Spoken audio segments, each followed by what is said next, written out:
मेरे प्रिय विद्यार्थियों, चलिए हम आज महादेवी वर्मा जी के विषय में जानते हैं।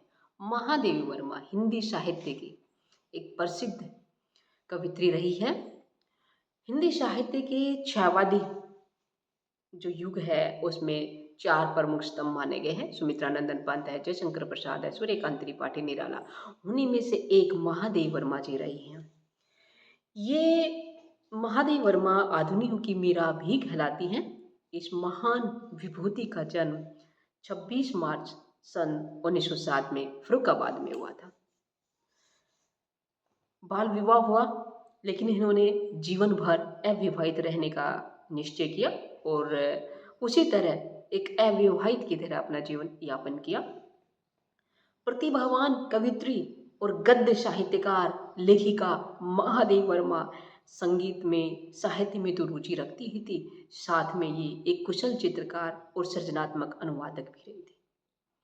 ये भारत की 50 सबसे चर्चित महिलाओं में से एक हैं। महिलाओं में ये शामिल है। महादेवी वर्मा का जन्म फर्रुखाबाद उत्तर प्रदेश के एक संपन्न परिवार में हुआ था।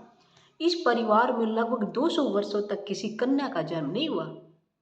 अतः परिवार में कन्या जन्म होने पर इनके पिता गोविंद प्रसाद और माता हेमरानी देवी हर्ष से झूम उठे। इन्होंने घर में महादेवी जी का नाम देवी रखा और बाहर इनका नाम महादेवी हुआ। महादेवी जी के हृदय में शैशवावस्था से ही पशु पक्षियों के प्रति करुणा, दया विद्यमान थी। वो उनसे बहुत ज़्यादा लगाव रखती थी और यही कारण है कि उन्होंने अपने काव्य में पशु पक्षियों को शामिल किया है। सन 1912 ईस्वी में इंदौर के मिशन स्कूल में इनकी शिक्षा आरंभ हुई। संस्कृत, अंग्रेजी, संगीत और चित्रकला की शिक्षा घर पर ही प्राप्त की।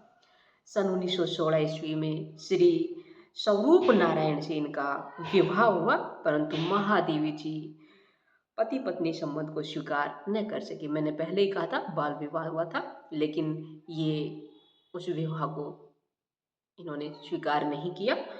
पति का नाम था श्री स्वरूप नारायण। उनका जीवन एक सन्यासिनी का जीवन था। उनके जीवन में उन्होंने अपने जीवन भर श्वेत वस्त्र पहना और तख्त पर सोई। कभी शीशा इन्होंने नहीं देखा। सन 1932 में इलाहाबाद विश्वविद्यालय से एमए किया।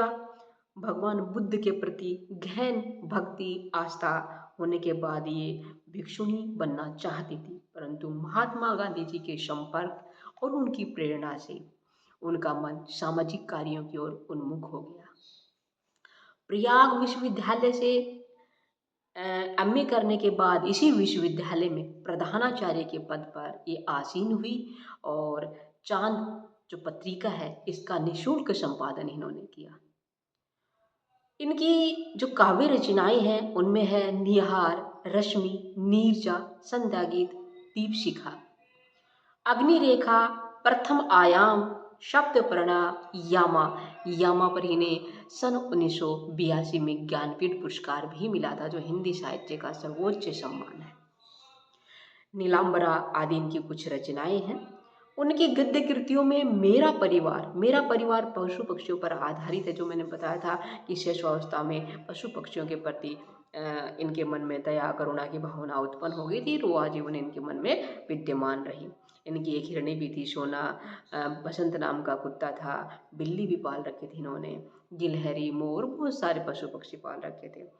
मेरा परिवार, स्मृति की रेखाएं, पथ के साथी, श्रृंखला की कड़ियाँ, अतीत के चलचित्र आदि उनकी गद्य कृतियाँ हैं। छंदा इनका निबंध है और मैंने पहले बताया कि यहाँ पर इन्हें ज्ञानपीठ पुरस्कार भी मिला है सन 1982 में। इस महान विभूति को, इस महान लेखिका, गद्यकार, साहित्यकार को हमने 11 सितंबर सन 1987 में प्रयागराज में खो दिया। इनका निधन हो गया सन 1987 में प्रयागराज में। उम्मीद करती हूँ महादेवी वर्मा जी के विषय में आपको ये जानकारी अच्छी लगी होगी, समझ में आई होगी। फिर मिलते हैं।